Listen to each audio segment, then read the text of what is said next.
Aujourd'hui, nous allons parcourir ensemble le gigantesque projet de transformation du parc national du Banco, ce trésor naturel situé en plein cœur d'Abidjan. Unique en son genre, le parc national du Banco est l'une des rares forêts tropicales denses situées en plein milieu d'une grande ville. Il est comparable seulement au parc national de la Tijuca, à Rio de Janeiro, au Brésil. S'étendant sur une surface de plus de 3800 hectares, le parc national du Banco fait la jonction entre plusieurs communes importantes, notamment Abobo, Yopougon, Adjamé et Atekoubé, et va bientôt devenir un haut lieu touristique mondial.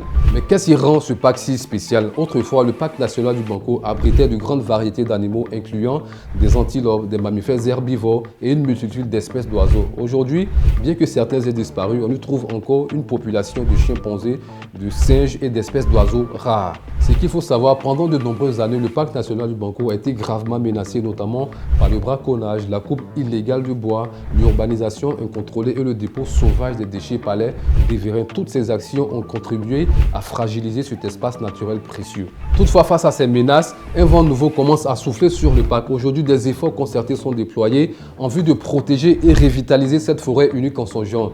Sous l'impulsion du ministre-gouverneur Cissé Ibrahima Bakongo, le district d'Abidjan a lancé un vaste programme de transformation du parc national du Banco. L'objectif est clair, restituer au Banco son prestige et en faire un lieu touristique de premier plan.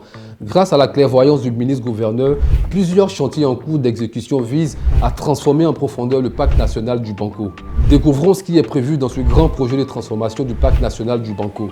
La modernisation du parc national du Banco comprendra un parc d'attractions pour divertir petits et grands, un espace gastronomique où les saveurs locales pourront être dégustées dans un cadre enchanteur, une voie pavée à l'entrée du parc sur 355 mètres, agrémentée d'un éclairage public pour une arrivée en beauté des visiteurs, une clôture en gris avec des points lumineux sur 500 mètres pour sécuriser et embellir cette zone emblématique. Mais ce n'est pas tout. Ce grand projet de transformation comprendra également la construction de 2 lacs artificiels comprenant une surface totale d'eau impressionnante.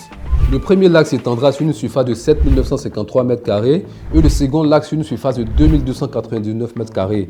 Un parking externe sera construit ainsi qu'un auditorium et une salle des expositions, des installations modernes pour accueillir divers événements.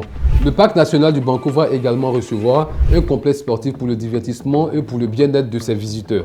Ce complexe comprendra une salle VIP, un club de gym, des terrains de squash et de football couverts ainsi qu'un parc aquatique. Ces espaces offriront donc une multitude d'activités pour tous les goûts, transformant chaque visite en une expérience inégalable. La métamorphose du Banco concerne également la transformation de son marché de fruits qui sera désormais modernisé. Ces 7196 m² seront réaménagés en box de vente, magasins annexes, espaces piétons et parking. Ce qu'il faut retenir, grâce à la détermination du ministre-gouverneur du district d'Abidjan, le parc national du Banco sera transformé en un centre de loisirs attractif et une destination touristique mondiale tout en préservant sa biodiversité exceptionnelle.